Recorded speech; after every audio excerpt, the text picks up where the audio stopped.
All right. Well, should we get it started? Yep. Yeah. Okay. Here we go. Podcast number 4. Let's go. We're rocking and rolling on this thing. I'm just happy to be single digits. Yeah. And today we have our guest today is, I just said today, and our guest today is Corey Miller, good friend of ours. Known you long time, known of you, but have become friends with you probably in the last 10 years or something. And today we're talking fishing, which is a little different. Love it. You know, coming into springtime here in Florida, it's fishing season. And we all love to fish. Obviously, being Florida boys, we have one of the best fisheries in the world here, or the best, very close to us.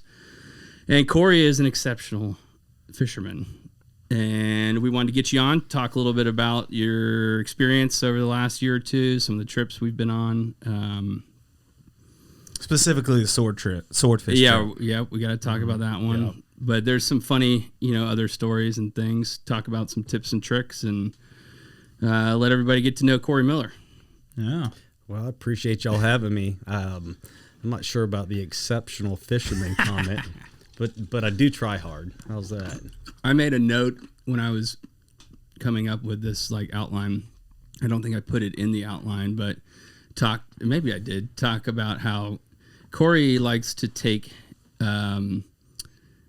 what was the term I used? Crap. Yeah. It was like silence.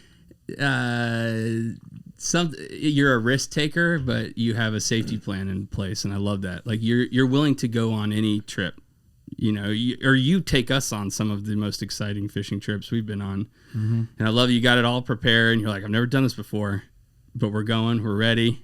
It's going to be fun. Well, so in my mind, that's good fishing. And not even to get into the story before we get into it, but I guess let's just get into it. But when we went on the trip for the first time, I had no idea you had never done it before. You were like, hey, you want to go sword fishing? I was like, yeah, let's go, whatever. And then we get on the boat and you're like, all right, it's a 3.5, 4 hour trip out there. I was like, oh, y'all have done this before? No, never done it before in our time. Nope. And to be honest, not a lot of people have. You're right. Well, at least off the West Coast. Yes, exactly. Yeah, I loved it. You give us a call, 24 hours in advance, and that's okay because that's how it's got to go down. Mm-hmm. And you're like, who can make it, down to Boca by tomorrow at 3 p.m. And I think my wife already knows it's ingrained in her head now. Yep. 4th or 5th trip with you. It's like when Corey calls, I'm going, babe. We gotta drop it all. Put it all on hold. I don't know about all that, but that's pretty cool. Gotta go. Yeah. So let's start with the swordfish trip since that was the most recent. So got a call from Corey. Yeah. Well, let's start about because you hadn't been swordfish fishing before, and it's not. And I did a little research on this, and I haven't done it before. I don't know why, but I Googled sword fishing in Florida. And it was it's fantastic from Jupiter Inlet down to the Keys. And I was like, well, we did it on the other side of the state. I did the same thing, prior it's to crazy. our trip. And so there's not a lot. But anyways, go ahead. How did you and Sam was the other guy on the trip Sam with us. Mosley, good buddy of mine. Yeah. Young man, actually a good friend of mine's dad. Well, he's a son of a good friend of mine. That's what I should say. Great young man, incredibly fishy. And we were just talking one night over a couple beers, we need to go sword fishing. We need to try it. And Tommy Butler, who you've been out with. Okay. I called him up. I'm like, hey, have you done this? And he's like, yeah. Of course he has. Yeah, of course he has. And he's a great resource. He's kind of a savant when it comes to the whole fishing thing. And I was like, picked his brain, got kind of a little bit of a plan, and then went to rigging. And so, you spend a lot of time down in Boca Grande. You get to know a lot of the captains down there. Is this something that you heard other captains or guys that live down there that fish a lot that they do? No one I know of down there. Okay. I'm not saying it's not done, but I just haven't heard it. It's just not a common outing, I guess, for people on the West Coast because it's a commitment. And once again, when I was asked, I had no idea about this. I was like, we're going to catch swordfish. Not a big deal. It's either that or we're going for a long boat ride. Yeah, exactly. We're going to drink for about 12 hours.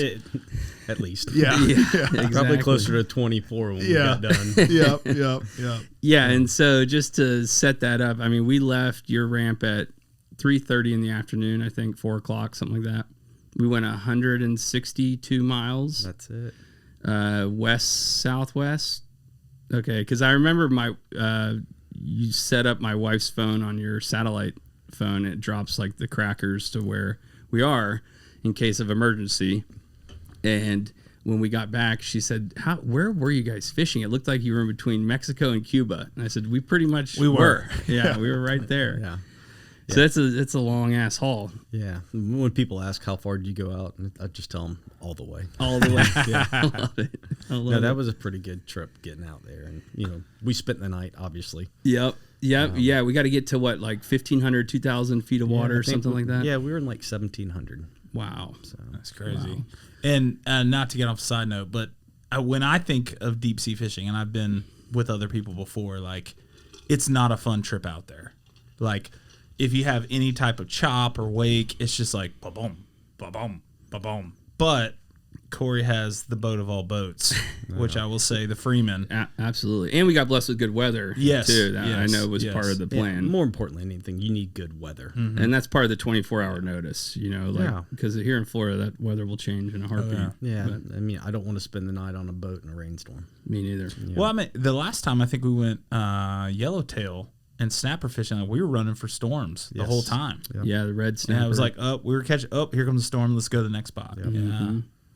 Yeah, I mean, the Freeman's an incredible boat. You want to talk a little bit about that and your experience with that? Sure, absolutely. Or should we stay with these? No, that's fine. Yeah, It doesn't matter wherever I want to wherever hear. you I want to go. hear about the Freeman Well, because you had the okay, CV yeah. before, right? I did have a CV. Yeah. Yep.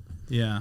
And went to a Freeman, both excellent boats. Freeman's a cat hole, so it does handle a chop a little better. Yeah, I was sleeping on the front of the boat on the way out.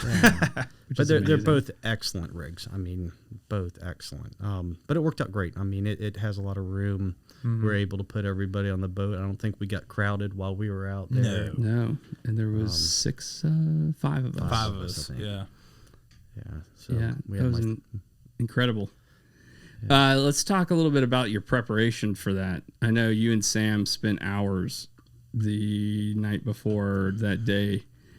And I caught little glimpses of it when you guys were talking. I remember you were so pumped on the dental floss. Didn't you talk about dental floss? it's offshore like rigging floss. Okay. But yes, yeah, we tied loops in for distances. So we'd set a loop every 100 feet to set buoys so we could know how deep we were fishing.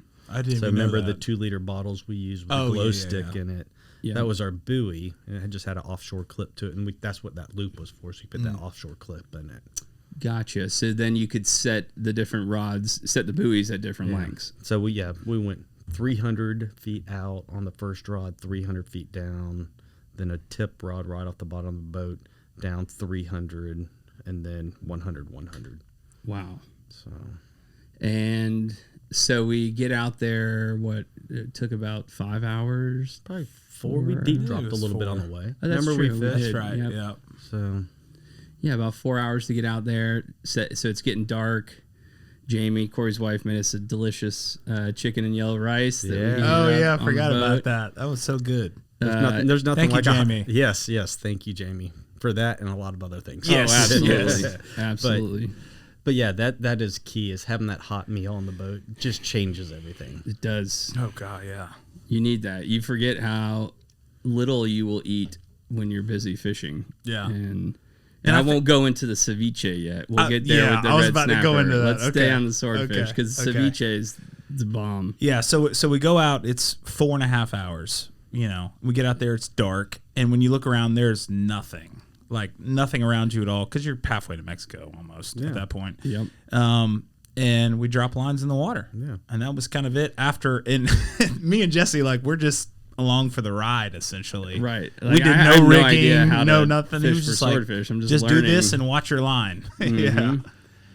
Yeah, and so I learned prior to this trip, but you fish overnight because the swordfish follow squid. Yeah, they Right. come up in the water column at night. Daytime sword fishing, you're deep fishing. 6+ pound weights. Wow. You're At the down- bottom. You're at the bottom at 1,700 feet. Wow. And this is this is just a different game. Yeah. Interesting. And do they come up more with like the moonlight? If there's a full moon, will they come up higher, or does that matter at all? I'm sure it does matter. Yeah. I haven't patterned them that much, but yes. That's why this story is so great.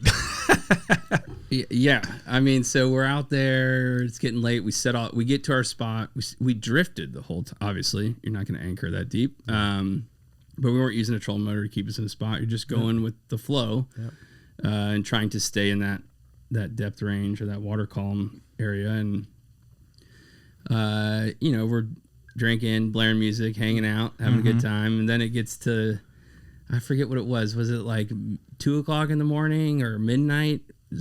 We were all sleeping, I think, at this point. Oh no, it was almost daybreak. Well, I mean, the first one. Yeah. CJ The first one. That's CJ's right. like in his I forgot hammock. about that. Yeah, CJ, Corey's son, was sleeping in his cool hammock he had rigged. Yeah. The Eno, Between the man. rod Yeah, between the rod holders. butts. Yeah. And we all hear this like click, click, click, and jump up, and CJ was right there, and thought we had one on. He fought it for a little bit. Didn't he? No, we didn't think we had one. We We had one definitely on. had one I mean, on, it turned and it took off. It was screaming. Yeah. And it started off away from the boat, and the next thing we knew, it was coming on the other side of the boat. I mean, that thing was just ripping. Yeah. And, we lost it. But And those swordfish, they're pure muscle. Oh. Like, especially when we got it to the boat, like you didn't realize they're just one big muscle, almost like a tarpon, but wider, like a tube. Yeah. It's crazy. Yeah, I had never seen a swordfish in real life. Yeah. Like maybe at an holding one, aquarium. one. Yeah. But yeah. that's through 6 inches of glass. Yeah. But yeah, being that close to one was insane. yeah. And so we bummed out. We lost that first one. We're you're in that state between sort of drunk, really tired, but also really excited. And so it's kind of like a daze. You're walking around, but I feel like my legs just get so heavy too at that point because my body's so tired, but my brain wants to work because I'm so excited. But we all passed out again. And then, it was like 5:45 in the morning, I think. It's because I saw the timestamp on the camera.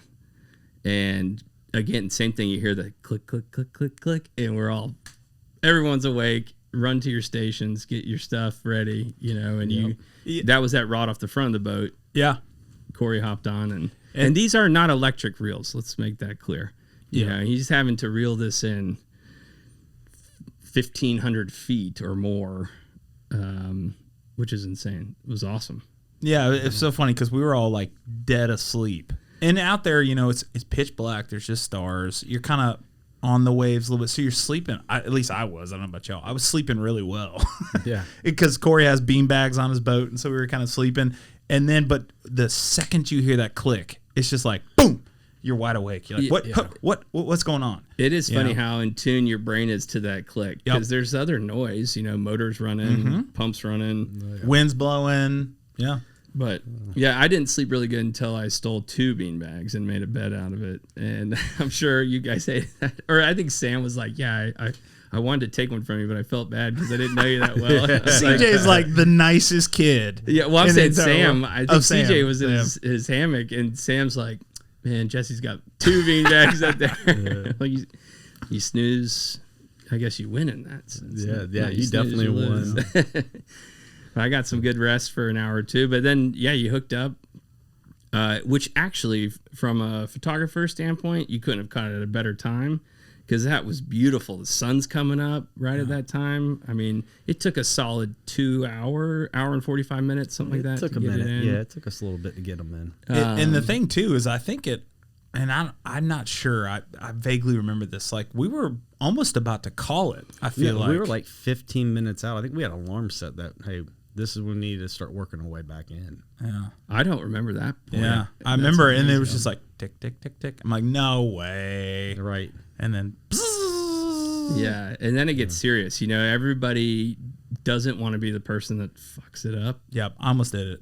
We got to get to that. And so you're just like, what do I do? What do I do? And if you've never done these offshore fishing trips, you can't get mad at your buddies in those moments because everyone's yelling at everybody, and it's just the nature of the experience because you have to get this fish to the boat. There's so much time and energy and money put into this. Sure. You don't want to lose it. And But I remember just seeing you on the front of the boat, the sun coming up. We have the pictures. We'll have to try and pop them in. Yeah. Here to the podcast. Goes in right here. Yeah. Yeah, we need the TV screen. But you're just like, you got the Busch Latte next to you in the cup holder, that rod over your left leg, your one leg over the side of the boat for an hour and a half. Yeah. Now, like mentally, because you had done research before, and Jesse and I were just along for the ride. Did you know like I'm gonna be on this thing for an hour and a half?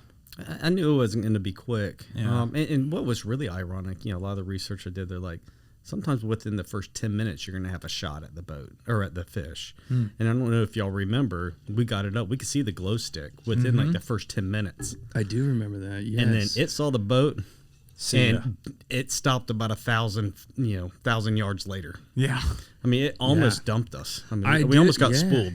Yes, that's right. I remember it got so far down. You were almost to the backing. You kept saying that. Oh, no, I was. You were backing. there. Yeah. Wow. Yeah. I mean, we were probably 100 yards, maybe 200 yards from getting spooled. We had to start moving the boat at that point. That's right. I forget all of that. I know. I remember you saying like, "Oh, we gotta do something again in the backing." I was like, "That's fine." Well, at that Not point, knowing at you're the getting time. nervous. Yeah, because you just can't. Yeah, you'll get spooled. That was crazy. Right off. So you strap in. You're going in for a fight. Like I'm just gonna wait this thing out. Essentially, is what your plan was. You don't That's have the a only choice. option. Yeah. I think you got to let the fish wear himself out. You can't horse that fish in. No. No. I mean, you gotta lay some heat to it, but I mean, you just can't be overly aggressive. I mean, I don't know if you remember, we set all the drags. You remember all the drags had poundage on them on the reels. What did we set them to? I I forget. think 17 pounds, if I 17 remember. pounds. Okay. I can't remember exactly. I could be wrong, guys. And then what? Like, because I don't remember. It's a set. I don't. But what like leader are you using on that? We had it was actually an RJ Boyle pre-rigged shock Gotcha. leader. And what's the pound test on it? Do you remember? I want to say it's 300. 300. So it's not a steel leader. No, it's mono. It's mono. Interesting. Yep. It's It's a wind on. I guess this sounds like a stupid comment, but they don't have teeth, do they? No, didn't their think mouth about is a that. little rough, but I'm it's not trying to bad recall at the all. photos with its mouth open. Oh, I The- particularly put my finger in the Yeah. mouth to feel how, like, if it was They use abrasive the sword or to anything. knock things out, stun fish, and then they go in and slam them. Yeah, that's interesting. 300-pound leader. I know, that's crazy. So we hook up at like 5:45. Sun's coming up. You're fishing for at least an hour and a half, but let's just go like an hour. And you were on the front of the boat the entire time. Yeah, just waiting it out essentially. Yeah. And then so when you were doing that, you're just kind of like leaning back on the rod, like just let the fish do its thing. Yeah, I just sit there I fished it like I would, a bottom fish. Yeah. I had the rod over my leg, butt underneath my armpit. Oh, I remember specifically because you were like shine the light on the line so we could see the depth that the fish was at. Yeah, that was nuts. That was nuts. So you get it. So, okay, we get it up to the boat. We get it there. Now it's daylight. It's daylight. It's probably It's like great. 6:37, something like that. Maybe 7 a.m. Yep, somewhere around there. And now we are like, how do we get this thing in the boat? It got real. It got did real. get real. Yeah. Because you got this big fish. It's right along the side of the boat. I'm hanging off the end trying to get some photos of it. You and Sam are talking back and forth, and CJ's trying to help. And someone's like, grab a rope. We need to, put a lasso, put a loop around the tail. rope. And I'll even go back. And I didn't know at the time. I don't know if you did either. Like, it is a rarity to catch a swordfish out there. Like, I don't know anybody that's done it. I don't know. I if you don't have. either. I mean, and even when we pulled back up with the boat, like people were like, "Oh, this has never happened at a Boca Grande before." So it was I didn't know, but it was a huge deal. It's a huge at deal. the time. Yeah. Well, and we've put in so much, again, time and energy. And, They have. well, yeah. yes. Yeah, we yes. have too No, going out we- there, yes. We It's a haven't. collective effort. Yes, but so yeah, we get back Yeah. to the boat. The fish gets to the boat, Fish gets and to it's on the boat. side, and so you have to gaff it because it's a big fish, and then also you want to tag line with the rope on Tail its rope it, yeah. Tail tail rope. rope it. Yep, on its tail. pull it up so then you can use 2 points to pull a fish over the boat. Because it's what did the fish end up weighing? I don't think we put a weigh on. We didn't put a scale on it, but it was probably 150. Yeah, 150 pounds. So I'll let y'all tell the story because I was the one. I was the instigator of it. I watched it all, which was Yeah, I you kind were of felt filming bad, but I loved that we got it all on camera. Well, I actually didn't get it on video, which I hate. I think I was hitting like record too many times on and off. You were so excited. So I didn't actually video it, but I got photos of it. So we're yelling for a rope. CJ's right there next to you and Sam. So Sam's gaffing. Sam's got the gaff. Corey's still got the pole, or you're holding the line or something. CJ's yelling to Jonathan to get the rope. No, everyone was yelling at me to get the rope. Okay. so Jonathan gets the rope, and I don't know if you had tied a loop in it yet. No, they said get the tag end of the rope. And I was Right, like, 'cause okay. you wanted to throw and the I grabbed the line rope to the loop. and I didn't see a tag end. Like I was like, I don't know. And then CJ out of nowhere, like we're all like panicking, freaking out because this fish is right on the side of the boat. And there's a shark underneath it. Remember? Oh that? yeah, there was a shark. That's true. And so we're freaking out with this fish, and CJ, who is 16 at the time, 16, yeah. like calmly is like, Jonathan, get the tagline now. And I'm like, there's no tagline. And he's like, I'll do it myself. And he goes over there, and so I get upended by this 16-year-old kid who had his mind right in the situation. Like I was panicking. Yeah. I was like, He did. and he was just like cool as a cucumber. Got it. And See, he wasn't on the tequila. That's That's what it was. That's what it was. He was calm as a cucumber. Yeah. Yeah. What was funny is Jonathan's like 6'3", with a 6.5 foot wingspan, right? CJ's like 5'10", right? Somewhere around there, with not nearly as long of arms.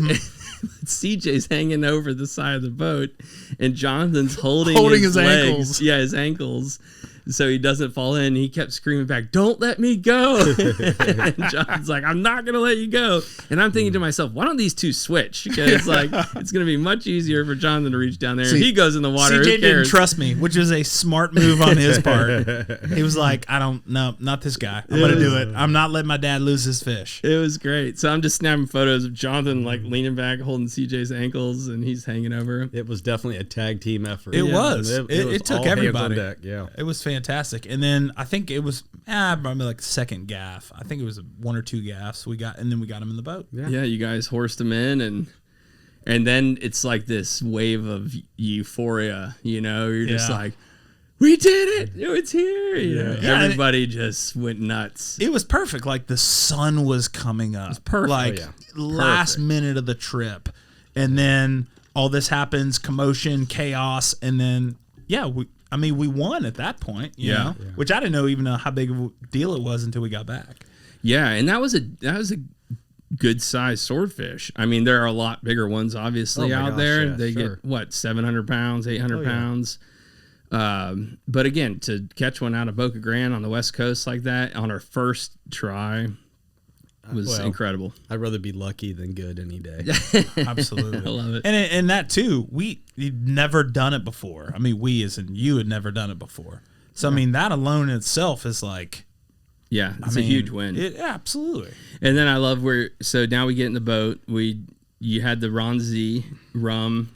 Everybody had to do a shot. Ronnie Z. And it had been sitting in the sun for 2 days probably. It was so hot. Or it was in the engine compartment underneath the center console. Yeah. So it was like just getting all that electronic heat and fans. And I remember it was just like brutally was so hot. bad. I don't think you remember that because it was just delicious. That thing's the fish whistle. At the You bring time. that thing out, fish just jump in the boat. Yeah. At the time, like everybody was celebrating and having a good time. And they start bringing it out. And I'm like, I don't want to do that. Yeah, well, you And they're have like, to. you got to do it. You I'm gotta like, do it. oh, it's so warm. Well, it's Don't worry, either that CJ or you're didn't do swimming it. home. Yeah, that's right. That's right. Exactly. CJ didn't do it, just FYI. Yeah. But everyone over 21 did. And as much as, you're like, this is hot. It's like 90 degrees. Yeah. But I think, Corey, you were just like, this is candy. Oh, it was so good. That was awesome. And then now we got in the boat. So what do we do with it? We got to put it in the ice chest, but it didn't freaking fit. Yeah. So you like cut. Yeah, I the, brought a hacksaw blade so Yeah. we could cut its sword off. And, that was awesome. you know.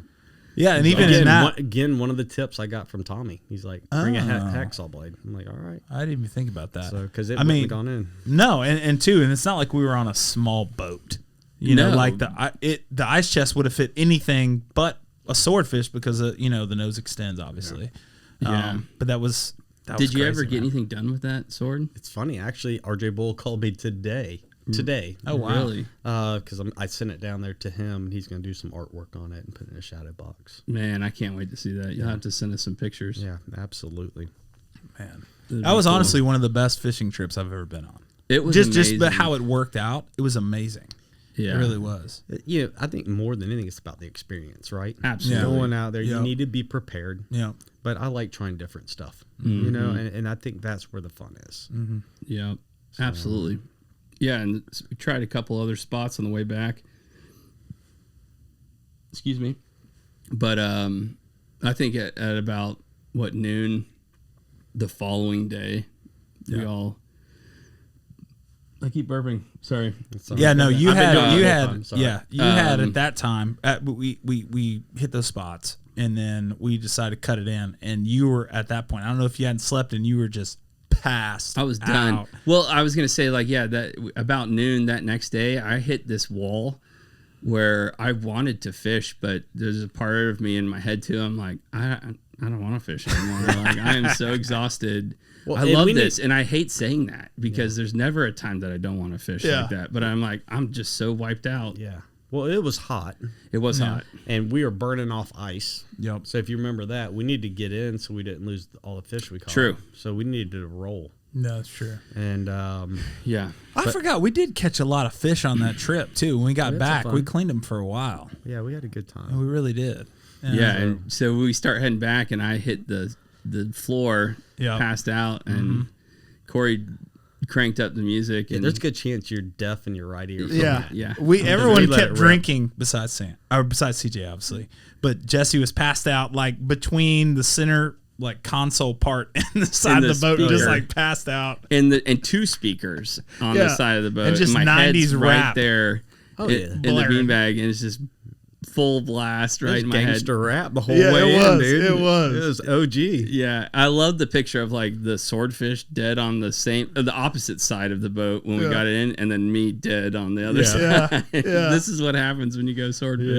What was the song, Corey, we played? I remember we were pulling up and I was taking the picture right in front of the lighthouse in Boca Grande. Was it Thunderstruck Maybe. by something? It was like AC/DC. we need a Yeah. song coming in because at the time there were like, I mean, several hundred people on the beach. Oh yeah, You know? people on the Yeah, it beach, was like 2 or people 3 in the o'clock, past. something Yeah, like and you were passed out, and so it was like, "Hey man, take a picture." I'm like, "I'll try," and it was like, and we're just pulling up, going 60 in this Freeman, like, oh, dude, it was the greatest. It was That's fun. right when I woke up was when I Yep. think it just finished the lighthouse pictures, and I came to life right before. Which and amazing pictures. Oh, those are fantastic. Yeah, Yeah, fantastic. they turned out great. And we got back, pat on my back to me. Yeah, cleaned it telling up. you. I learned from the best. Well, again, it's all about the gear, right? That's You all have right. the That's gear to right. do Yeah, that. that's right. Yeah. You're not snapping that picture with a Polaroid. No, No, that's exactly no. right. Yeah, that was a ton of fun. Got back and everyone was there to see it and hang out, and that was some good fish. Yeah, but we'll go back real quick. On the way out, we had the incredible yellow rice and chicken. But we stopped on the way out to fish for a little bit so we could get some ceviche. Some snapper, yes. Yeah. So I first experienced this with you on it the with me? snapper Yeah. trip with Darren and Dino. We did. That's right. That's the first time I'd ever had your ceviche recipe. And I remember I'm like, what can I bring? Let me get some groceries. You're like, get 6 oranges, 6 lemons, 6 limes, 6 tomatoes, whatever, jalapenos, garlic, red onion, sweet onion. You had this whole list of vegetables. And I'm like, why am I getting all these vegetables? We're going fishing. We get to your house. You chop it all up, avocados, everything, put it all in the bag. And then you hand it to me. You're like, go throw these in the cooler. I'm like, what is this for? You're like, ceviche. I'm like, oh my gosh, this is going to be amazing. Let that all just marinate together in the cooler for a couple hours. And when you get a snapper or whatever, grouper or whatever. something, Yeah. Whatever lay you that keep. bad boy Yeah, up. whatever you So keep. what's the actual recipe? What is the Corey Miller recipe? I wouldn't say there's a recipe. I think it's kind of what you're feeling that day. Yeah, You know. yeah. Sometimes you change it up a little bit, but you know it all has it's a normal base. It's it's citrus, onions, jalapenos. I think Some I cilantro. have it mentally ingrained because also again, after 6, 7 hours, 8 hours of fishing, 2 hours of sleep, maybe the night before, as hot as can be, drinking beer and everything else besides water, you need something. Like, it's hard to get nutritional value or energy or anything out of Gatorade, water, or a sandwich at that point. Ceviche, just like Hits the spot. perfect. Yeah. It's the only way Jonathan's going to hit his 1 gram of protein per body pound while he's on the boat. That's true. That's true. You know, let's just go there. Yeah. Because Jonathan's mean- a CrossFit champ. Yeah. Yeah. So we got to keep our guy fueled. Yeah, you got to, especially as I got so much tequila in my body. Yeah. Like I have Yeah. to have something. My cousin used to say you got to put the sawdust down first before you add the liquid in, because if not, it's bad news. Right. So that's the exactly. perfect sawdust for it. Yep. Man, it's like, it's better than a 5-hour energy drink or Oh, something, or a 100%. Celsius. I mean, you just eat So that is a and you Bush can, Light. Just want to point that out. Yeah. yeah, your body instantly is just, thank you so much for this. You're getting all the nutrition you need. Well, too, in it, I mean, and like catching the fish and then eating it immediately is something like a lot of people don't get to experience. I mean, like when you kill a deer, Yeah. You don't eat it immediately. I mean, I know some people maybe there's yeah, traditions to sometimes, take a but- bite out of the heart or what it, but like killing a fish and then eating it, it's the freshest you can have. And there is a big difference, like having It's a that huge difference. yeah, opposed to And- like frozen and shipped, and then you catch it and you do your magic, and it's like, oh my god, this is the best thing I've ever had in my entire life. Yeah, it's funny. Like deer, it's almost better to let it sit for a couple days, Yeah. on ice Yeah, or in let the it bleed freezer. out. Yeah. Yeah. But fish, total opposite. And so I think I came home. Well, I did go home, obviously, but that like 2 days later, I'm talking about the snapper trip. This was the one prior to swordfish. I couldn't get out of my brain the ceviche. Like that was the thing. And I'm just like, man, that was the best freaking thing I've ever had in my entire life. So I went to Publix and bought snapper that weekend because I couldn't go fishing again. We were going over to a friend's house, and I said, I got to try and make this ceviche again. Bought, fresh snapper from Publix, bought all the ingredients, cut it all up, did the whole thing again, and everybody loved it. I'm like, this isn't as good as it was last time. Yeah, but I think sometimes that's where you are. Yeah. You're on the Yeah, boat, it that's tastes the be- point. Yeah. What It does. doesn't taste better on the boat? So, Yeah. well, and it goes back to catching the fish and doing it right away. Because just last weekend, I was in Crystal River for the weekend, and right off the dock of the house we were staying at, we were catching 12-inch mangroves. Yeah. Like nice mangrove snapper. I was catching them on my 3D printed fly reel, by the way. It's another pretty cool. podcast. And so our wives were like, hey, can you catch some more snapper? We'll have fish tacos the next day. So I go out that afternoon, catch like 12 of them, and it's obviously more than we needed for our families. And I said, what we're going to make right now? Ceviche. There you and go. I went right to the Winn-Dixie across the street and got all the produce. And that was as good. And our friends were blown away again. They're like, this is amazing. Even my buddy's wife, she's like, I do not like ceviche. I've never liked it at restaurants, but that's good. Yeah. And I think it all boils down to really, I mean, the recipe's great, but getting the fish, catching it day of, putting it right in that Absolutely. mixture, and it's awesome. It's awesome. like conch salad in the islands. Sure. Know? Yeah. So good. Yeah, So right off the good. boat. Yep. Yeah, so we got back. where should we go We got to next? go back to the story. We got back. We took the pictures of the lighthouse, and then we get back to the dock. Okay. And we had I don't know how many people waiting at that time. I know Sam's parents were there. There were a couple guides out of Boca Grande that were there, or people that had worked on the island. Yeah, And that's where I come. Captain Jeff was there. Captain Thompson, Jeff, yeah. and that's where I was honestly like the first time I realized how big of a deal it was is because everyone was like waiting to see it. And I'm like, it's good sized swordfish, you know. It's not. I wouldn't come out here to see it. And then I kind of hear the story about they had never heard of anyone doing that, you know.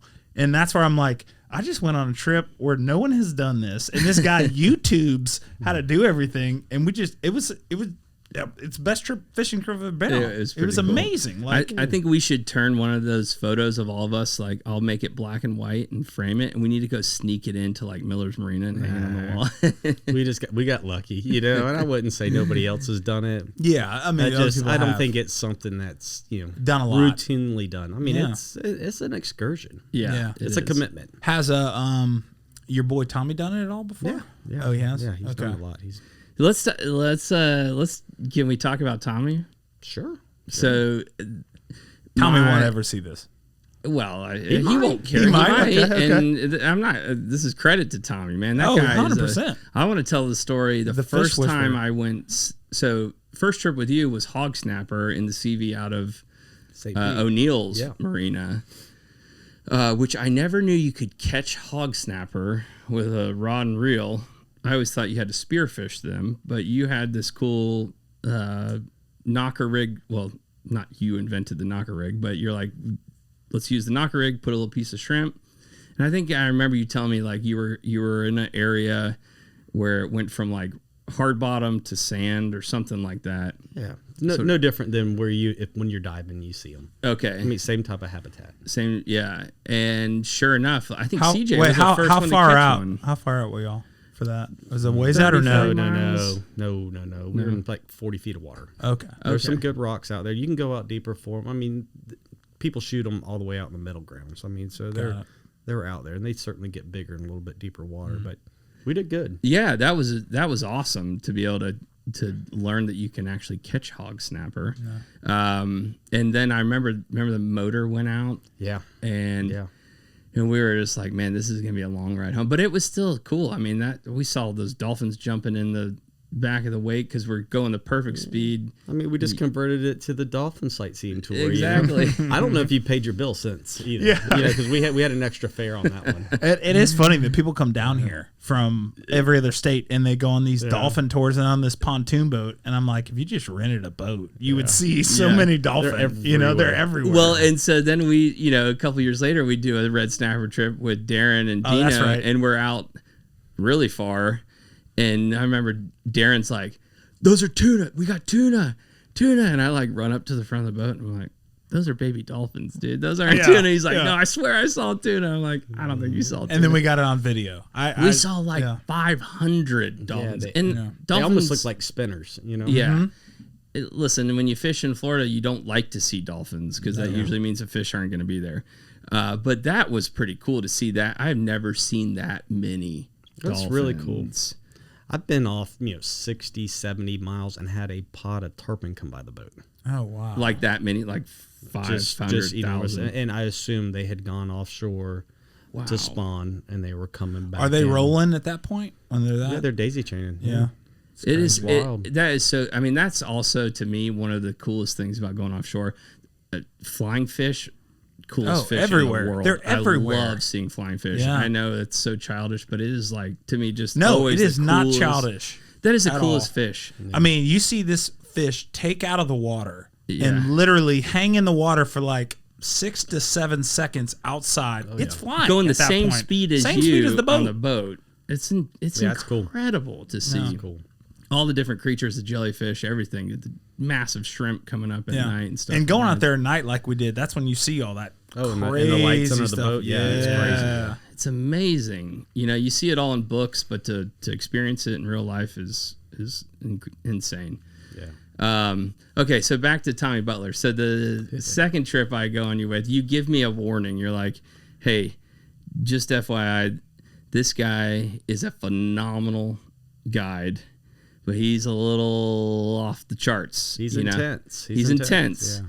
And so he wakes us up. He gets to your house at 3:30 in the morning or something, drives from St. Pete, wakes us all up, or you're probably up.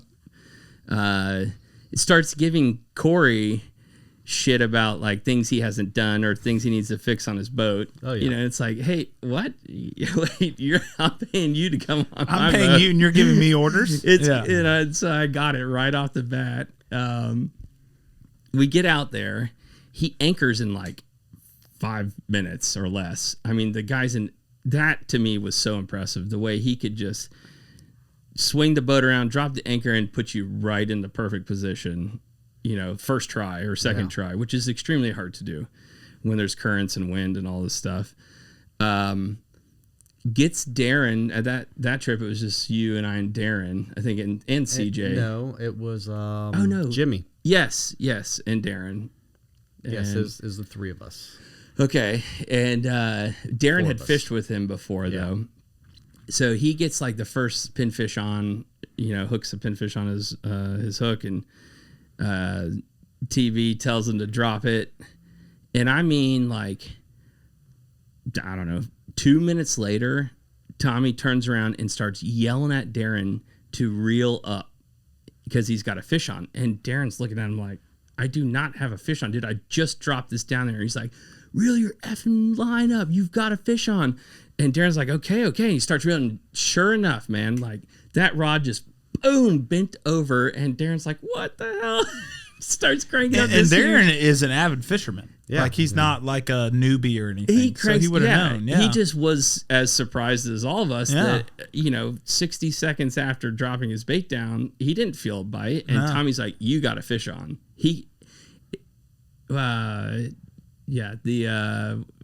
Gosh, I can't think of these terms. He's like the fish whisperer. The fish whisperer. Yeah. Yeah. He knows when it's going to happen. Yeah. And we limited out in like, I think like 30 minutes. Oh, we wrecked them that day. You caught that big old gag. Oh, and gosh. put you in the hurt locker. I had for a to sit minute. down for 45 minutes Yeah, and dude. chug a Gatorade. I thought I was going to fall over. Oh wow, you went like Gatorade. It wasn't. There was nothing mixed with it. So No. it must have been a serious fish. I got done reeling that thing, and yeah, the thing was like I held it up here, and its tail went down to like my shins. Oh, I It was remember a seeing huge that picture. gag. Yeah. That thing, yeah, definitely put a hurting on me. Yeah. And gosh, what was I gonna say? So we get our snapper limit though. I caught the gag. We get our snapper limit, which was awesome. We have video of all of that, just them all over the boat, and but within like 30 or 45 minutes, to the point where now two other boats. This is 6 o'clock in the morning, and two other boats are just pulling up to fish. And Tommy Butler's like giving him the finger, like, we're done. We're already limited out. I loved it. Yeah, it was good Screaming stuff. at him.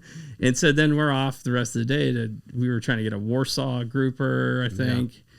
What's Tommy's story? Because I haven't heard that. Like he's just been fishing his entire Yeah, he life. was a commercial fisherman. Gotcha. And just, he's probably spent more time on water than he has on land. Yeah.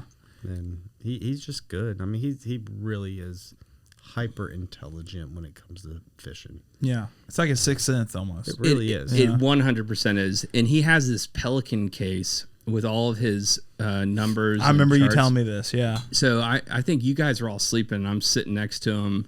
This is that later that afternoon, and he opens up his case, and he's got a cigarette in his mouth, and the ash is burning. And I'm looking inside this Pelican case, and it's like napkins and random pieces of paper and sticky notes, Paper and plates. plates, index cards. It's like this mess. And it's like coordinates on it? Is that Yeah, what it's it is? all different Yeah. coordinates, but nothing's labeled. He just he's a idiot savant. That's the term I was trying to think of when it comes to Unorganized.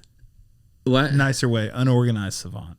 Oh yeah, is it not idiot savant? Well, that it not is, the but it's term? being You're nicer. so I'll smart. give Tommy that your phone number after he hears Yeah. this. he's already Exactly. got it. No, well, he's like we said, a fish whisperer, Well, genius. he can read the numbers like you would read a map, like Google Maps. Exactly. Like- He doesn't need to label it snapper spot. Well, he knows where he is. He can tell you, okay, this is the next spot. This is 2 miles away by just looking at some numbers.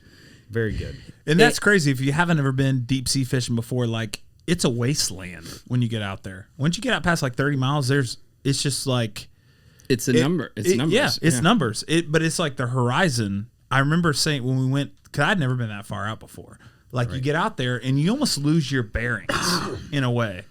You're like, oh, this is so beautiful, da da da da, and then you're like, I have no idea where I'm at. I mean, but you don't know which way's land. Exactly. You don't know what's north, south, east, west, especially at night where we were. Like, I mean, there was no, like, it's crazy that he could do that and say, all right, drop your lines. And I want to mention this too. Tommy's handwriting. I'm the son of an engineer, right? My father old engineers had to take handwriting classes. You had architects, things like that. Impeccable My dad writing. has perfect handwriting. He does all caps. All caps. Yep.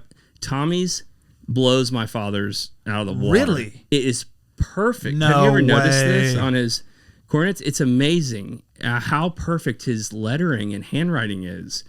And he's shirtless with a cigarette in his mouth over this case. I'm like, dude, if an ash drops in there and lights that on fire, that's like $1 million worth of coordinates going down the drain. But he doesn't give a shit. He's probably got them all up here anyway. He's just fumbling through these things on a boat. It's windy. It's amazing. It really is. It was a great experience. It's a lot of fun. He's a pretty cool captain. Yeah. Yeah, shout out to Tommy Butler. Yeah. Tommy Yeah, Butler. he's the man. TV. They were gonna come down to Florida. Extremefishing.com. But he's like hard to get though, right? Yeah. I mean, you got to call him up. Yeah, and you got to be able to deal with a little bit of He's stuff. edgy. He's edgy. He is a hardcore fisherman. Yeah, Yeah, but It what, is and not what for a good novice captain isn't? fisherman. Yeah, I feel like Sly down there at Boca Grande. I don't know if you fished with Yeah, Sly fished with before. Sly a He's the lot. same way. Like, he's not personable. He's not, but Well, he Tommy's will jump personable. in. Oh, is he? I Yeah. think Sly's personable. Oh, You don't? No. I don't know if this gets out public. You can cut this. I don't out. fish. I fish with Frank Bachnick, who's the greatest Oh my gosh. guide ever. I mean, that's white glove service. Yes. You know. Yeah. But Sly is incredible. No, Sly I will mean, pitch he you- puts on better fishing than anybody around there. Yeah. And he also will jump. Like, there was one time I was fishing with Sly, and it was me and my dad, and I think my dad's buddy, and we caught, we were in Turtle Bay, and we caught a snook under the mangroves, and there were a lot of low-hanging mangroves. And the line, the fish was running, got caught in the mangroves. And he was like, oh no, fish is going to break off. This is a big one. Dude jumps in the water. I kid you not. Grabs the fish with 2 hands and lifts it out of the water like Simba from Lion King. And was like, I got it. And walks right back to the boat like it was nothing and comes back in. But real quick, I have fished Sly in every month in a year. Mm-hmm. He wears the same thing. Oh, 100%. Yes. Wrangler jeans, a t-shirt, Yep. and a hat. Yep. He just started No wearing shoes. shoes. No, Yep. he just Oh, started, he did. just Okay. started- There you go. For the last 8 years prior, he never wore shoes either. Well, that's probably because they just sold that property for. Right, Yeah. yeah. We won't talk about yeah, that. that's a different story. But yeah. Yeah. But good people. Salt, Oh, yeah, no. Salt of the earth. Great guy. It's just not, like, probably like, I guess Tommy's more, you said personal, but he's about fishing, Well, and that's it. And that's his life. I don't know those. I know Frank. I don't know the other guys, but I mean, as to be expected, right? With good fishermen, they live a hard life. You know, being out there in the water all Shoot day. ya. I wouldn't be able to do that. Go catch bait at 4 a.m. Like, Yeah, talk about how tired I was just after 16 hours of fishing. They do that every single day. every day. And I feel like that should be a staple of a good guide. Yeah, absolutely. Yeah. Because It's you know the they've crusty been factor. Oh, absolutely. Yep, absolutely. Yeah, I mean, it's his podcast. It was pretty solid, but we have Frank, I think 4 or 5 times this year. Why don't you come with us? Love to. Okay. Love that Good. guy. We owe you. We owe him. Yeah, Yeah. we figure could it never out. repay it. No, we're good. Yeah. But I want to ask him about what the next trip. Yeah. we got to figure bring that you. out. We can. We can. Yeah, we need to come. I love the. I know you know this, but I haven't said this in front of Jonathan. I think he's on board too. But I mean, I love any fishing trip with you, Corey. But I love the ones where it's the. I know they're all challenges, but It's a gamble. the unique ones. Yeah. Yeah. That's like we were saying. That swordfish, for all of the reasons, the people, the experience, the rarity of being able to catch something like that. I want to do more work. I feel like you provide white glove service to us Yeah, too, 100%. which is amazing. But I love that. I love that challenge, and I love that you have that desire in you too to like go out.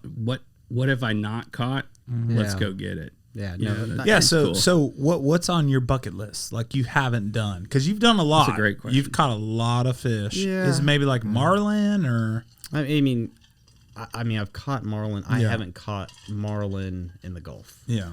And there are marlin in the Gulf. I mean, especially when you start getting up to Louisiana, a lot of stuff out of Pensacola and stuff like that. The loop current for us is out there. Yeah. And that's where you got to get. I think back Is it- in the day, they ran a tournament out of Boca Grande, like years and years ago, was a marlin tournament when it would push in. But it's Now, still. is it farther or? We're probably really close to closer? where we were. That's what I figured. We were yeah. right in there. It's a ways Yeah. out there. No, it's a hike. Yeah. Because they're I would think a similar pattern or species to swordfish. You know, they're that large. They have the big eyes like that. They probably live super deep. Yeah, it's a Come pelagic. up. Yeah, pelagic. How about blackfin tuna? I've heard you can get those in the You Gulf. can. You can get yellowfin in the Gulf. You can get Yeah, yellowfin. absolutely. I mean, I've caught those in Louisiana. Wow. Yeah. So I have a bunch of buddies that go up there and they take that trip. that's Yeah. a great trip, by Yeah. the way. If you haven't done it, go do it. Yeah. I've tried to do the blackfins a couple times because I heard you could get them like within 30 to 60 miles sometimes during the year, but have not been successful. You know, per your coordinates that you sent me, I've done the yellowtail snapper, which is awesome, and it's paid off each time. I've That's gone a back. great eating fish, isn't it? Is that on that reef? We stopped that with you? Same Yeah. one? So Yeah. I've gone back twice since then. Oh, really? Made my own homemade chum balls You like got you to, did, yeah. and I would save all my leftover bait, white bait and shrimp. I and then- remember that because you were like, "Hey, you want to come with me and Tim?" And I was like, "Nope." Yeah, you unless said I'm not going on the Freeman. Yeah, you said I I'm ain't not going. I'm not I going ain't going. offshore unless I'm on the Freeman. I'm like, That you thing spoiled me, bougie- Corey. It you- did. You bougie fisherman. Yeah, it's so nice, man. Yeah. Yeah. So Tim and I have a 23-foot Panga with one motor on the back, but I said I'm not turning this thing off ever. We're just gonna let it run the whole time. We made it's like 47 miles or something, 36 miles to that reef, and thankfully we had picked a good day. I'd spent the whole evening before making these chum balls. It took like 6 months of leftover bait. So when I would go inshore fishing, if I'd bought or caught white bait, bought shrimp, I would keep them all Okay. and throw them in gallon baggies, throw them in my freezer. Jessie loved that, didn't she? Oh yeah, oh yeah. My That's wife's the name outside is Jessie freezer. yeah. too. So Jessie and Jessie, yeah. Yes, just so you guys know. And I took it all and I went to Salvation Army and bought a $15 KitchenAid food processor. I was like, this is perfect. Because you don't want to ever use that again. Once you use it, It's here actually in a box taped up, says for fish only on the top because I do not want any of these people using it. But got the menhaden oil, the oatmeal. I actually used instant mashed potatoes because it's like powder and it thickens up. Yeah. Well, that's pretty Add cool. that into it and chopped up all this fish. And I would even keep like some of the snapper heads or the fillets and things. Just throw in the freezer, chop it all that crap up, make little balls, put them in a Tupperware, freeze them. Took them out there. Tim and I get out there, we had to use a trolling motor, put that on anchor, and it took us about an hour and a half in my boat to get out there. But the weather was pretty good. And I mean, within 30 minutes, Tim, like all of a sudden, rod's bent over, catches a monster yellowtail. And we, just like the swordfish, I mean, even with yellowtail, the moment where you are targeting a fish, you put in the prep, you get it, you go through all the process, you get out there finally, you get into position, and it works. That is like, hallelujah. I don't care if we catch any more yellowtail. We did it. We did what we were going to do. We did it. We were going for What yellowtail. Sam say? Target species acquired. Yes. Yes, it was amazing. And so we were pumped. We caught, that bite continued for another 30, 45 minutes. And at that point I'm just chumming like crazy, just trying to keep the bite going. We got, 8 to 10 of them in the boat. And at this point, chum's probably at the end of its lifespan there. So I start cleaning up, and next thing I know, I turn around and I see this, like, Coast Guard. Well, it was like one of those rubber boats. What are those called? Inflatables, like a Yeah, Zodiac. the inflatables. Zodiac. With like two guys hanging off the side, coming at us in the distance, and Tim's not paying any attention. He's still fishing, and I say, Tim, we're either about to get attacked by pirates or pulled over by the Coast Guard. And sure enough, as this inflatable boat gets closer, now there's a big cutter coming through across the horizon behind them. And I'm like, oh crap, here's the Coast Guard. And they pull up to us. They're like, do we mind? Wait, let me stop you. You panic regardless if you have your licenses, all that stuff. Well, You're just I like, didn't know if it was pirates or not. Oh, but it okay, is- gotcha, But gotcha, it was Coast Guard. But still, I mean, nobody enjoys being pulled over. No. Right? We weren't doing anything illegal, You but get pulled over by the cops, you know. Yeah, you always you you panic always get a anyways. little panic. Exactly. It's just like, yeah. So the the inflatable boat's approaching. The next thing I see is the cutter, and I've told my buddy Tim, like, I didn't know if we were getting attacked by pirates or the Coast Guard. Obviously, it's the Coast Guard. They pull up to our boat. They're like, Captain, do you mind if we board your boat? I said, absolutely, come on board. And it was a Hispanic guy, and first words out of his mouth, which I loved. He goes, "Man, I love this boat," and I cool. immediately that anxiety goes away. I'm Yeah. like, okay, that's awesome. I'm like, yeah, it's a great boat. He's like, all of my family have these boats. He's like, these are really popular. I forget where he said he was from. Is that when you offered him a beer? Yeah, no, but I should have. But he says to us next, he's like, we picked you up like 50 miles out from here, and we saw that you were a 23-foot boat 43 miles offshore. He's like, how was the ride out here? And I'm like, it was actually not too bad. You know, we could only go 20 miles an hour. He was 25 making sure you weren't out there picking up square groupers. Oh yeah. They were super cool, and he did the safety check and stuff, and checked Yeah. our fish as he should, and we were all legal. And what also was really cool is he gave me this pink slip or yellow slip, Yeah. and he said, keep this with your registration, Means you got a safety check, right? because I got a safety check by the Coast Guard. And just so all of you know, if that happens and you ever get pulled over again, you can just show them that slip and they will let you go. Typically. And they're great guys. They are. Really are. They're out there doing their job. Oh, I get it. And I respect them 100%. And I'm glad they're out there. And I was amazed that they picked us up on radar 50 miles out. And and they're like, what is this little boat doing way out here? I'm like, we're just coming out to try it. Yeah, we're You Florida were boys. probably picked up on satellite. Or satellite, Yeah, they had yeah. a satellite image of you. Yep. No, but it was a great experience. And then I took some other people out there, some other friends from here in Lakeland on their boat about, gosh, man, it's probably almost been a year ago. Maybe not 6 months ago. Around that September, October time. Yeah. And same thing. Do you know Troy Johnson? His dad's a chiropractor, Johnson. Anyway, football player, Auburn. Sorry. he Go Gators. Go Gators. His dad had just gotten an offshore boat, and they were not using it as much as they want to, just because they didn't have any experience fishing. Right. And he said, I want you to take us on a trip. And I said, okay, I got a trip for you. Let's go catch yellowtails. Perfect timing. Or you took him to the spot. I took him to that spot. And that's that like, is it a don't man-made reef? say it. I'm not going to say where it It's a is. secret spot. I got another really good one for you. Is it a man-made I'm ready reef, for that it. one that we went to? Yeah, or is it, that's it's a public number. It is a public number. And there's yeah. a little piece that's is off it of an old a boat that it sank there? Yeah. Okay. Okay. It's the USS Mohawk, all right? You've already heard it. Yeah. But so we go back out there. I mean, and same thing with, I didn't know. I told my buddy Troy, like, look, I've had a lot of success here.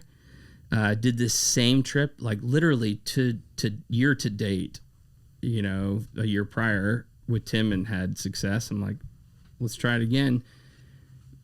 30 minutes into it, boom, Tim was with us again. He caught the biggest yellowtail snapper I've ever seen in my entire life. It was like full on flag. huge. Yeah. I tell you, I think the yellowtail in our area is probably better than the Keys. It was amazing, and then it was nonstop. We have some really good yellowtailing. They may have more numbers, but we have some really good size yellowtails. And I'll tell you the other thing. I was fishing a spring off kind of the Sarasota area, late summer, something like that, and we whacked the yellowtail as bycatch. Really? Yeah, just wrecked them in big ones. Wow. I mean, big ones are awesome. We were catching them on 7/0 hooks. Wow. Oh my gosh. So we weren't targeting them. Yeah. What were you targeting? I mean, we were going after, we were looking for muttons. We were looking for just a lot of different stuff. Yeah, I think, you know what? I take that back. It was one of the fall days for red snapper. We stopped at one of the springs just to hit it, and we just absolutely piled in the yellowtail On 7/0 hooks. 7/0 hooks. Jeez.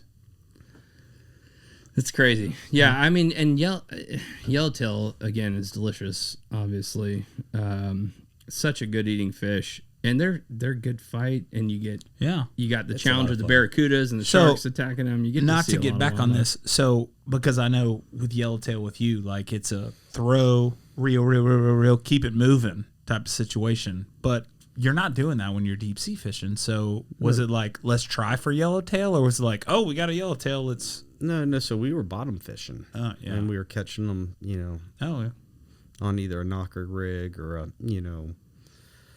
Carolina style rig where you have a weight swivel, then a leader. Yeah. So, man, that's so much fun. Yeah. It is so much fun. It was a ton of fun. There's a lot of fun things to catch out there. Oh, shoot, yeah. So many good things. So let's maybe you want to hit on like a little gear. Yeah. I mean, we've talked quite a bit. Well, let's hit this real quick. Did you ever do any good with your stone crabs? No. What? We can just end it there. Yeah, that's gosh. the conversation. Yeah, I feel bad now. Now, have you have some too, right? You've done well with them? We've crushed. Oh, he kills it. He kills it. Mine are sitting behind a gate about 50 feet from us right now. Now, who do you like? Where do you get now? I'm not going to give away your situation, but like, where do you, I mean, because it's obviously where you put it. Location. It absolutely is. You need structure and water movement. So are you like talking to Mr. Woodsby because he's the end user, or are you talking to like a guide, crab guide? I just went out and figured it out. Gotcha. And I just do it for my own use. Yeah. It kind of was one of those things. I'm trying to think. Was it like 3 years ago we had that really bad red tide? You couldn't get stone crabs. That's exactly what it was. And stone crab's one of my favorite things in life. Like, unbelievable. You start thinking about last meals. Stone crab is in that rotation, right? Yeah, absolutely. And I was like, I couldn't get stone crab. I mean, I can't tell you how many times I went out and I'm like, go to Cabbage Key. I'm like, I'm getting stone crab tonight. No stone crab. Sorry. What? And so I was like, I'm going to get them myself. So the next season, I went in, set traps, and we started and you can them. buy in Florida. You're allowed five traps per person over 16. Yep. And we recommend you buy the kit because the traps are pretty specific. You have to have that cedar block in it so the crab can chew out if you don't go back and get your trap. Or if it gets cut off and becomes a ghost trap. Sure. Yeah. You won't just kill a bunch of crabs. Yeah. But in the kit, it's like $150 or something. They're like not even $30, $40. Well, the kit for 5, I think, was around that. For 5. And you have to buy those? Or no, you don't. You could build your own traps, but they got plastic ones. It's the way to go. It's the way to go. You just buy the kit of 5. It comes with buoys. It comes with 20-foot ropes for each. Oh wow! It comes with that's crazy. The plastic cage that you build, and then you pour cement down in the bottom of them. Or you just go to Fisherman's Industrial Supply House in St. Pete, and they already have them made. They've already got them made then. Yeah, that's what I did on my. I built all my first ones, and I was like, golly, that's a lot of work. Yeah, it was. Or those guys have them dialed in. I'm like, thanks, guys. I built mine, shout out and to then Tad at Fish. Yeah, Big Tad. Let's go. Yep. I bought mine, built them, poured the cement, and then a coworker of mine, Rob Trenton, he's like, cement. You mean concrete? Cement. Sorry, he's a builder. Concrete. Corey's a builder. Yeah, I'm not. I'm a photo video guy, but built them, and then a coworker of mine was like, "I want some," And I said, all right, well, I'll build you some too. So I spent like a week doing those things. But I did put them out. I put them out only twice. Where But did you put them out at? in Tampa Bay. Oh, okay. Because, at that time I was It's now closer. starting to have kids and, Yeah. that limits the time. Every podcast we talk about how kids limits They do. our time every day outdoors. They do. But they're beautiful. They're beautiful things. Yeah, but as they get older, they are Now we they can- start enhancing them. Look at me with CJ and, Oh, and Peyton. CJ's a man. I mean, he's awesome. He goes on all my trips now. Yeah. You know, Yeah, I can't wait for that day. I mean, I got a backup captain now. You Yeah. absolutely do. And a third. Yeah, that dude Not could- yet. Oh, you Soon need to get be. your license. I know. I'm gonna do it. I promise. Captain's license. Yeah, I know. We were waiting on it. Yeah. It's been Well, I like- was waiting for you to plan the catamaran trip. I'm down waiting in on you to get the Bahamas. license. I need motivation. So I dropped him in Tampa Bay. Have no idea where to put him, but I knew like structure, moving water. Tried a couple places. First time I caught two, and my wife was with me. We went to pick them up. Two tiny little stone crabs, like this big, Yeah. and then like a dozen of those spider crabs. Oh yeah. And I put the pig's feet in them. Yep. And did all sorts of stuff. I just wasn't in the right spot. Then I moved them to another side of the bay, thinking that would be better. Still nothing. I lost one, but I actually drew penises on all of my buoys and wrote "Don't touch my penis," so that no one would take my traps. Okay. It's a bold move. It worked for 4 of them. I lost one, but I heard that people steal traps and I was like, I'm gonna know which ones are mine because Yeah. they've got a you marker go. penis drawn on it yeah, and says don't Tampa's touch. a different ball game than Bucket Green. Yeah, I probably should have been in the passes, around that area or gone a little bit offshore, not been in the bay, but Now, all right. getting way off topic. Do you ever do any tarpon fishing? Yeah. Do a lot of Bucket Green? tarpon fishing. Yeah. That Yeah. I want on that trip. Let's come on. Yeah, not a pet like a hilltide trip. No. We fish Yeah. them on the beach a lot. I got that yeah, Maverick. Yeah. yeah, you go on the flats boat for that. Yeah. Fly Our fish little for that. Maverick is awesome for that. We go out. And I've done that with Sly. That's Yeah. what I've done. Yeah. It's crazy. we that's probably one of my favorite trips is Yeah. go out there sunset, go out offshore, kind of past the last can going out, the last buoy going out, and it's just a ball. Yeah. It is a ball. Yeah. To me, I'd rather catch them on the beach because they don't go down, they jump, Yeah. they run. It's just a lot better. Yeah. But Now, we went a couple years ago with a guide, a younger guide, and he went probably, what was Siler. it? Was Siler, Siler. It was yeah. probably 200, 300 yards offshore, something Yeah, like we that. were close. It was different because with Sly, I've been like on the beach. Yeah. And he was 300 yards offshore, and it was just like 300 offshore or 300 yards offshore. That's it. Yeah. So that's Wasn't that still, far. yeah, we could still see the beach. So Yeah, you Siler's still a good see buddy the of mine. beach. He's a Yeah. great kid. His dad's a good buddy of mine, Yeah. and I fish a lot Phenomenal with Siler. fisher. The kid's salty, super salty. He was- and a hell of a quail hunter. Really? Yeah. Oh, yeah, he's got GSPs. That's right. Yeah, He did and talk about that, He does. yeah. He does some. I think he's on quail our part. lease. He is, yeah. That's He's same- also a guide down at Lightsey, Oh. Yep. and he was a deer guide up at Hadley Creek. I Interesting. mean, just full on Outdoors. outdoorsman. Yep. He was a ton of fun. We should sponsor him. Although we did a photo shoot with him. Hang on. He can't get a sponsorship before I get one.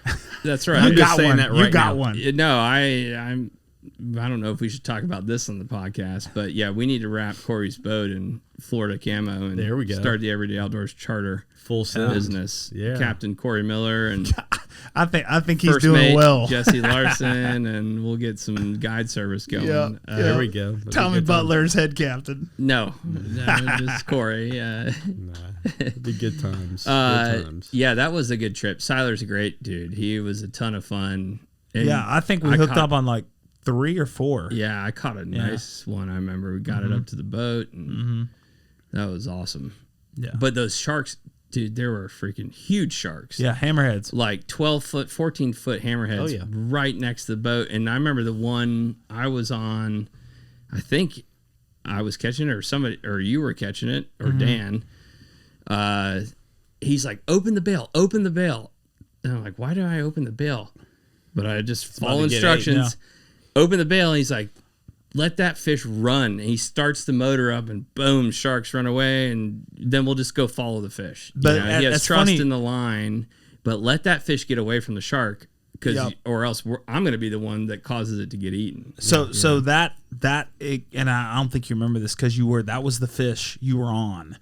I was in the tower with Siler at the time, and he's like, "Watch this," and he's like, "I'm gonna kick the boat in reverse." He's like, "And just look around the boat."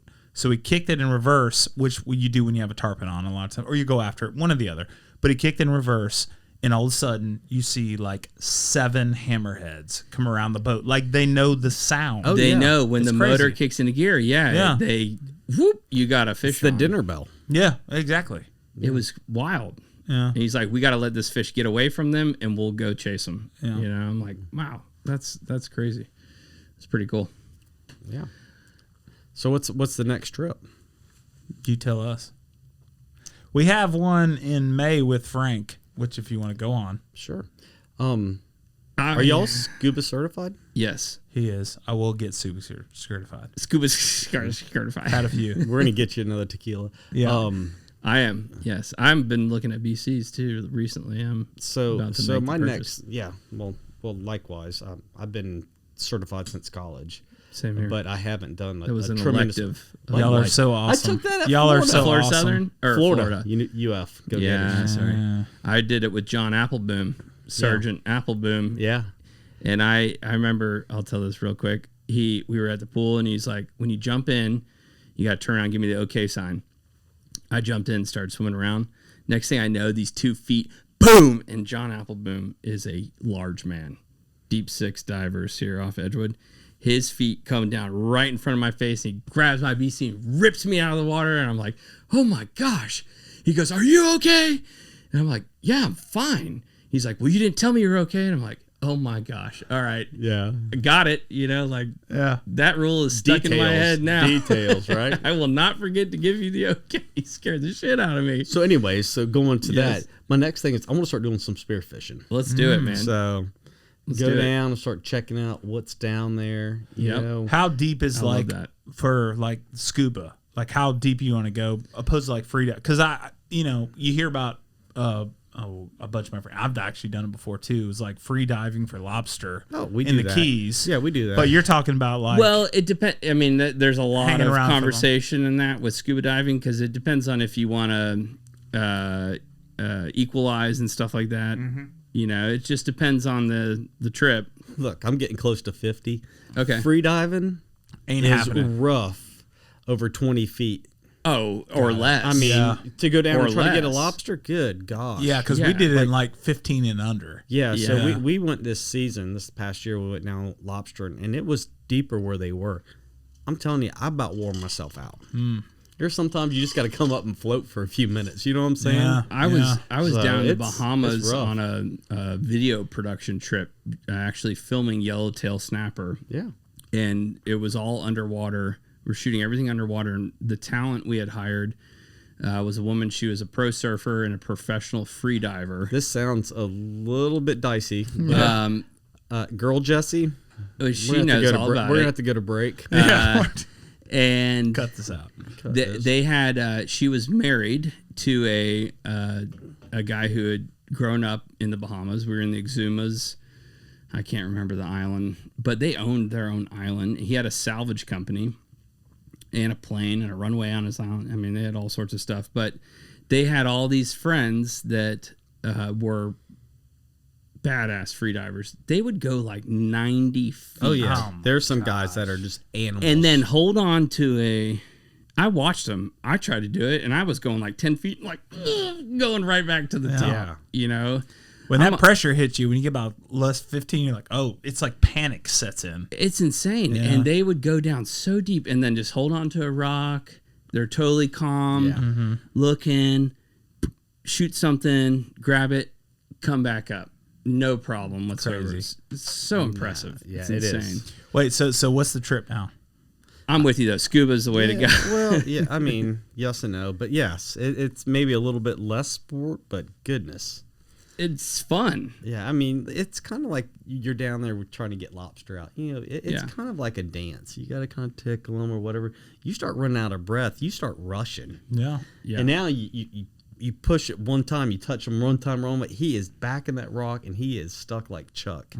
You're going to the next hole. Yeah. Instead, if you had some time, you could work them out, you could finesse them. Yeah. So The guy I went with, he lives down. It was actually just south of West Palm, between West Palm and like Miami area. And we went out, and he would go down and like hold his breath for like 2 minutes. I can. Oh, And I was like, I might have 20 seconds. no, I at can the hold my bottom. breath for 2 minutes. But 2 at the minutes bottom, is 2 2 minutes minutes. is not enough. Yeah. I mean, sometimes you get down. It takes a little bit. Exactly. So he would get down and hold his breath for 2 minutes and it's be calm. it's and then, so it was totally a probably like 4. mental. It's Oh, a totally a 100%. mental thing because Yeah. as like you said, as you get deeper, the pressure gets more intense. Battery's about to die on that, so we're gonna have to wrap this up soon. Yeah. Pressure gets more intense, You're good. and so you start to get worried. Well, it's that. It's your oxygen consumption. Yeah, but you know, how it hard might you're only pushing. take me 10 seconds to get 10 feet down or less. And I already think it feels like I've been down there for 30 seconds, but I've really only been down there for 5 seconds. Yeah. It's that whole mental game of like, you can't freak out. And that's just training. That one's dead. This one's probably going to go too soon. All right. Wrap it up on your end, then we'll keep talking. Yeah. So anyway, I'm down for a scuba spearfishing trip. I'm just thinking for sure. that would be something to Yes. add to the repertoire. Let's do it. Or Marlin. Let's do it. And I got Marlin would be jam up. And there's a bunch of they have a lot of bottom fishing tournaments along the coast of Florida, which I'm starting to look into that. Okay. And I would like to get out, try to see what we can do on Let's that. do it. You kind of pop around. It might be 60 miles one way or the other, but run the boat down, get a hotel. Absolutely. Get loaded up. That'd set be a it ton of out, see fun. what we can do. I just need 24 hours. There you go. We can give you more than that. I love for it. I tournaments. love it, and I'm right there with you. I love that you brought up the spearfishing thing because that has been a topic on my mind recently. Got a new wetsuit, mask, and stuff, and I've been looking at VCs, and I think that'd be something fun to go Yeah. try.